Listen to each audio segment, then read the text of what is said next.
दोस्तों, जैसा कि आप सभी जानते हैं, विशिष्ट शिक्षक जो योगदान किए हैं, चाहे वो जनवरी में योगदान किए हों, चाहे वो मार्च 2025 में योगदान किए हों, सबके मन में अभी तक एक ही संशय है कि आखिर वरीयता का निर्धारण किस प्रकार से होगा या सबसे वरीय विद्यालय में कौन होंगे। सक्षमता 1 पास शिक्षक होंगे या सक्षमता 2 पास शिक्षक होंगे। विशिष्ट शिक्षक का वरीयता निर्धारण अब तय हो गया है। दोस्तों, विभाग ने अब स्पष्ट कर दिया है कि विशिष्ट शिक्षकों में सबसे सीनियर कौन होंगे। इसी के बारे में आज के वीडियो में हम लोग चर्चा करेंगे। वीडियो शुरू करने से पहले एक रिक्वेस्ट है दोस्तों, जो लोग मेरे चैनल को सब्सक्राइब नहीं किए हैं, कृपया चैनल को सब्सक्राइब कर दें। तो चलिए शुरू करते हैं आज का वीडियो। जो स्थानीय निकाय के शिक्षक परीक्षा पास करने के बाद विशिष्ट शिक्षक बने हैं, राज्यकर्मी बने हैं दोस्तों, वो विशिष्ट शिक्षक नियमावली 2023 के अनुसार ही बने हैं, जो 26 दिसंबर 2023 को जारी किया गया था।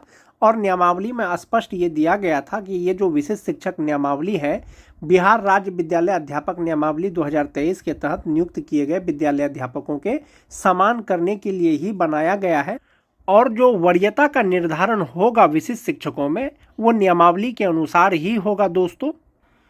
विशिष्ट शिक्षक नियमावली 2023 का पॉइंट नंबर 7 में दिया गया है दोस्तों, वरीयता निर्धारण को लेकर के, और उसी के अनुसार वरीयता निर्धारण होगा। जहां तक बात सक्षमता 1 और सक्षमता 2 पास विशिष्ट शिक्षकों का है, उसके बारे में बाद में चर्चा करेंगे। फिलहाल विशिष्ट शिक्षक में वरीयता का निर्धारण जो होगा वो नियमावली के 7.1 के अनुसार होगा।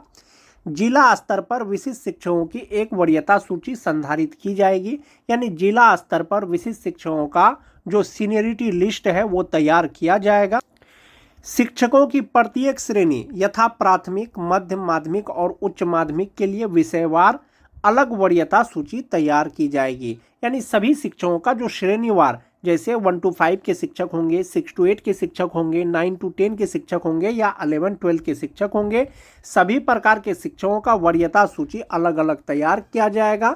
जो वरीयता सूची होगा दोस्तों, उसमें डिफ्रेंशिएट किस प्रकार से किया जाएगा, इसके लिए स्पष्ट किया गया है 7.2 में कि विशिष्ट शिक्षकों की वरीयता निम्नलिखित मापदंडों के अनुसार तैयार की जाएगी। सभी विशिष्ट शिक्षकों का वरीयता निर्धारण के लिए कुल 4 पॉइंट दिया गया है दोस्तों विशिष्ट शिक्षक नियमावली 2023 में। इसमें पहला नंबर पॉइंट है कि स्थानीय निकाय के शिक्षक के रूप में प्रशिक्षित वेतनमान प्राप्त करने की तिथि से। दूसरा है, जहां 2 शिक्षक उपर्युक्त मापदंड क के अनुसार एक ही तिथि साझा करते हैं, उनकी जन्म तिथि वरीयता तय करने के लिए मापदंड होगी। तीसरा है दोस्तों, जहां 2 शिक्षक उपर्युक्त मापदंड ख के अनुसार एक ही तिथि साझा करते हैं, तो अंग्रेजी वर्णमाला में शिक्षक का नाम वरीयता तय करेगा। उसके बाद है दोस्तों, उपर्युक्त मापदंडों में फिट नहीं होने वाले किसी अन्य मामले का निर्णय विभाग द्वारा किया जाएगा, वो भी बाद में किया जाएगा। अब इसको स्पष्ट रूप से एक बार फिर से समझ लेते हैं दोस्तों। इसमें जैसा कि दिया गया है कि स्थानीय निकाय के शिक्षक रूप में प्रशिक्षित वेतनमान प्राप्त करने की तिथि से, यानी कब से आपको प्रशिक्षित वेतनमान मिल रहा है, चाहे वो सक्षमता 1 पास विशिष्ट शिक्षक हो, चाहे वो सक्षमता 2 पास विशिष्ट शिक्षक हो। नियमावली में अलग अलग डिफ्रेंशिएट करके कुछ भी नहीं दिया गया है दोस्तों। विशिष्ट शिक्षक जब भी बनेंगे, जब भी ज्वाइन करेंगे, उनका जो वरीयता का निर्धारण होगा वो प्रशिक्षित वेतनमान प्राप्त करने की तिथि से होगा। जैसे बहुत लोग 2003 से लेकर के 2005 तक के स्थानीय निकाय के शिक्षक परीक्षा देकर के कुछ लोग विशिष्ट शिक्षक बन गए, कुछ लोग विशिष्ट शिक्षक नहीं बने, लेकिन उनको प्रशिक्षित वेतनमान जो है मान जाते हैं उसको 2011 से मिल रहा है, 2012 से मिल रहा है या 2013 से मिल रहा है। और चूंकि वो स्थानीय निकाय के शिक्षक के रूप में सक्षमता 1 का परीक्षा नहीं दिए और वे सक्षमता 2 का परीक्षा दिए और पास कर गए, और सक्षमता 1 में टीईटी पास कोई शिक्षक मान जाते हैं कि वो विशिष्ट शिक्षक बन गए हैं। तो ऐसा नहीं है कि जो टीईटी पास शिक्षक हैं वो सक्षमता 1 पास करके विशिष्ट शिक्षक बने हैं और वे जो 2003 से लेकर के 2005 तक के जो स्थानीय निकाय के शिक्षक सक्षमता 2 पास करके जो विशिष्ट शिक्षक बने हैं उससे सीनियर हो जाएंगे। ऐसा नहीं है। सक्षमता 1 परीक्षा पास कीजिए, सक्षमता 2 परीक्षा पास कीजिए, सक्षमता 3 परीक्षा पास कीजिए। आप जब भी परीक्षा पास कीजिएगा, आपका जो वरीयता का निर्धारण होगा वो प्रशिक्षित वेतनमान की तिथि से ही होगा। ये चीज क्लियर है दोस्तों। दूसरा है, जहां 2 शिक्षक उपर्युक्त मापदंड क के अनुसार एक ही तिथि साझा करते हैं, उनकी जन्म तिथि वरीयता तय करने के लिए मापदंड होगी। जो टीईटी पास शिक्षक हैं दोस्तों 2013 से लेकर के 2015 तक, और स्पेशल उर्दू टीईटी 2016 जिनकी बहाली अनट्रेंड के रूप में हुई थी, सभी शिक्षक का जो प्रशिक्षण पूरा हुआ है दोस्तों वो 31 मार्च 2019 तक उनका प्रशिक्षण पूरा हुआ है। तो संभवतः जो टीईटी पास शिक्षक हैं दोस्तों उनका प्रशिक्षण का तिथि एक ही हो जाएगा। ऐसी स्थिति में विशिष्ट शिक्षकों का वरीयता का निर्धारण किस प्रकार से किया जाएगा, इसके लिए दोस्तों विभाग अलग से गाइडलाइन जारी करेगा। लेकिन नियमावली के अनुसार एक चीज ये दिया गया है कि अगर प्रशिक्षण का तिथि एक ही हो तो उनका जन्म तिथि वरीयता निर्धारण में जो है ये कार्य करेगा या मापदंड करेगा। चूंकि 2, 4, 5, 6 या 100 शिक्षकों का बात नहीं है दोस्तों कि एक ही तिथि साझा करते हैं, तो उनका जन्म तिथि के आधार पर वरीयता निर्धारण कर दिया जाएगा। यहाँ पर हजारों की संख्या में शिक्षक हैं दोस्तों, इसलिए एक ही तिथि अगर साझा करते हैं तो उनकी जन्म तिथि वरीयता तय करेगा। फिलहाल ये नियमावली के अनुसार दिया गया है। हो सकता है आने वाले दिनों में जब वरीयता का निर्धारण हो विभाग के द्वारा जो है गाइडलाइन जारी किया जाए। लेकिन नियमावली के अनुसार एक चीज़ ये स्पष्ट है कि प्रशिक्षित वेतनमान प्राप्त करने की तिथि से वरीयता का निर्धारण होगा। यानी जो सबसे पहले प्रशिक्षित वेतनमान पा रहे हैं, यानी सबसे पहले जिनको प्रशिक्षित वेतनमान मिल रहा है संभवतः वही सबसे सीनियर होंगे। इसमें जो 2003 से लेकर के 2005 तक के शिक्षक हैं, जो 2006 के शिक्षक हैं, 2010 के शिक्षक होंगे, 2016 के शिक्षक होंगे, 2013 के होंगे, 6th फेज के होंगे। ऐसे शिक्षकों में प्रशिक्षित वेतनमान जिनको सबसे पहले मिला है वही सबसे वरीय होंगे। दूसरा चीज है दोस्तों, जहां 2 शिक्षक उपर्युक्त मापदंड यानी कि प्रशिक्षित वेतनमान का भी तिथि एक ही हो, उनका जन्म तिथि भी एक ही हो, ऐसी स्थिति में वरीयता का जो निर्धारण किया जाएगा वो अंग्रेजी वर्णमाला यानी नाम का जो लेटर है उसके आधार पर वरीयता तय किया जाएगा। जिनका अल्फाबेट सबसे पहले होगा संभवतः वही सबसे सीनियर होंगे। ऐसा कब होगा दोस्तों, जब 2 या 2 से अधिक शिक्षकों का प्रशिक्षित वेतनमान का तिथि एक ही हो और जन्म तिथि एक ही हो। इसके अतिरिक्त जो भी मामला होगा दोस्तों वो विभाग के द्वारा बाद में निर्णय लिया जाएगा और इसी के आधार पर विशिष्ट शिक्षक का वरीयता का निर्धारण किया जाएगा। सीनियरिटी लिस्ट तैयार किया जाएगा। प्राथमिक विद्यालय का अलग, मध्य विद्यालय का अलग, माध्यमिक विद्यालय का अलग और उच्च माध्यमिक विद्यालय का अलग अलग विषयवार वरीयता सूची यानी सीनियरिटी लिस्ट जारी किया जाएगा। चूंकि विशिष्ट शिक्षक नियमावली के द्वारा ही दोस्तों विशिष्ट शिक्षक स्थानीय निकाय के शिक्षक से राज्यकर्मी बने हैं यानी विशिष्ट शिक्षक बने हैं, तो संभवतः उनका जो वरीयता का निर्धारण किया जाएगा वो नियमावली के अनुसार ही किया जाएगा। अगर इसके अतिरिक्त अगर कुछ होता है दोस्तों संभवतः आप ये मान के चलें कि नियमावली में जो है संशोधन किया जाएगा। जैसे एक मामला है सेवा निरंतरता का। चूंकि विशिष्ट शिक्षक नियमावली 2023 में सेवा निरंतरता से संबंधित कोई भी गाइडलाइन नहीं दिया गया है दोस्तों, इसीलिए अगर सेवा निरंतरता विशिष्ट शिक्षकों को दिया जाएगा तो इसके लिए बाद में विभाग के द्वारा नियमावली में संशोधन किया जाएगा।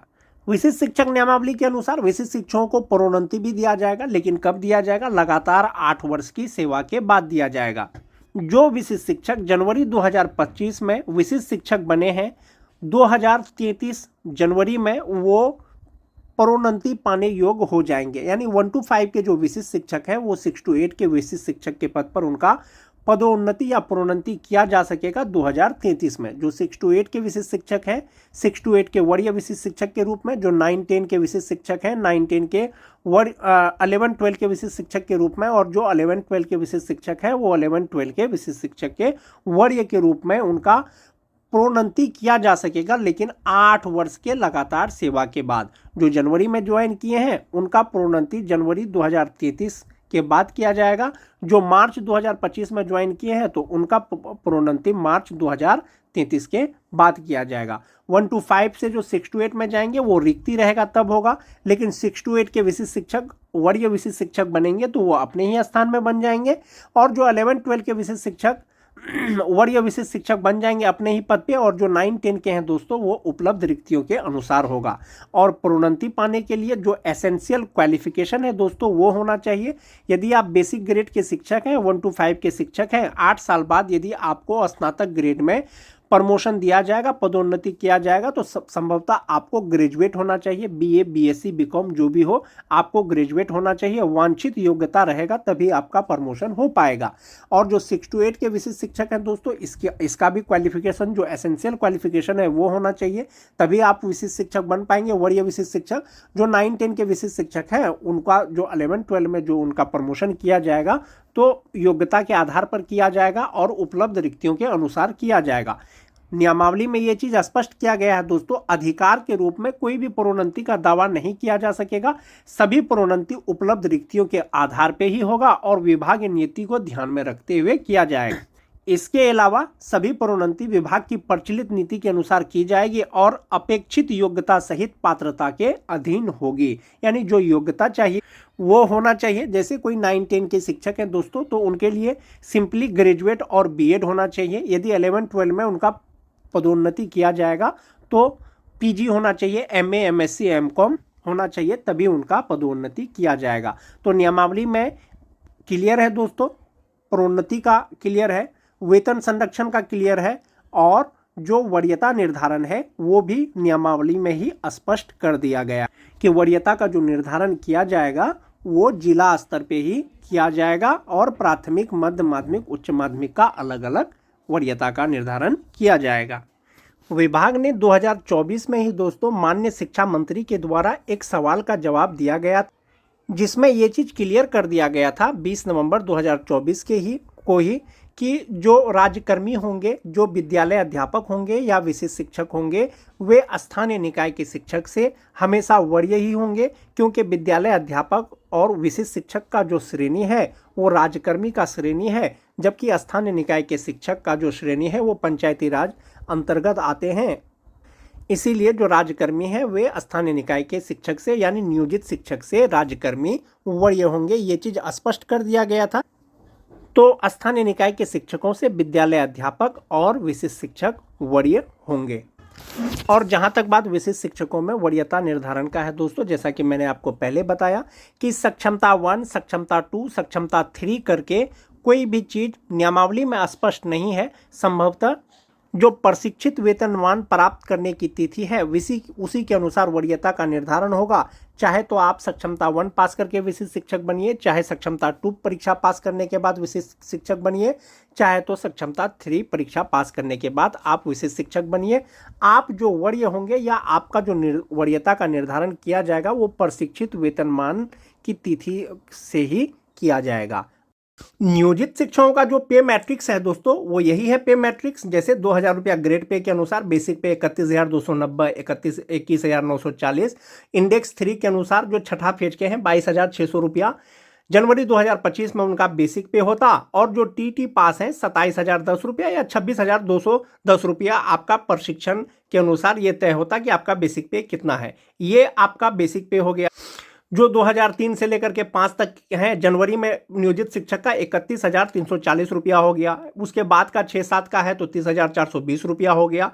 तो ये शिक्षक जो परीक्षा पास करने के बाद जो विशिष्ट शिक्षक बने हैं तो इनका जो पे प्रोटेक्शन के अनुसार जो बेसिक पे होगा ये फिटमैन मैट्रिक्स टेबल के अनुसार होगा कि आपका बेसिक पे कहाँ आएगा।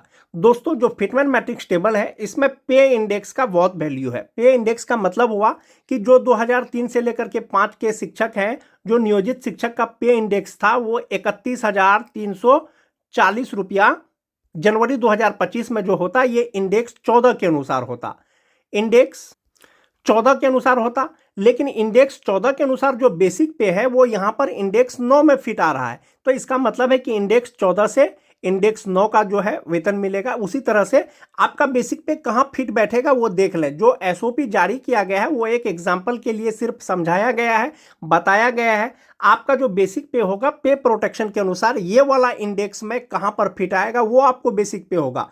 स्नातक ग्रेड का ये वाला होगा और जो 9-10 का है वो ये वाला होगा, 11-12 का ये वाला होगा बेसिक पे। आपका बेसिक पे कहाँ पर फिट आएगा वही आपका बेसिक पे पर वेतन निर्धारण होगा, बढ़ा हुआ वेतन मिलेगा।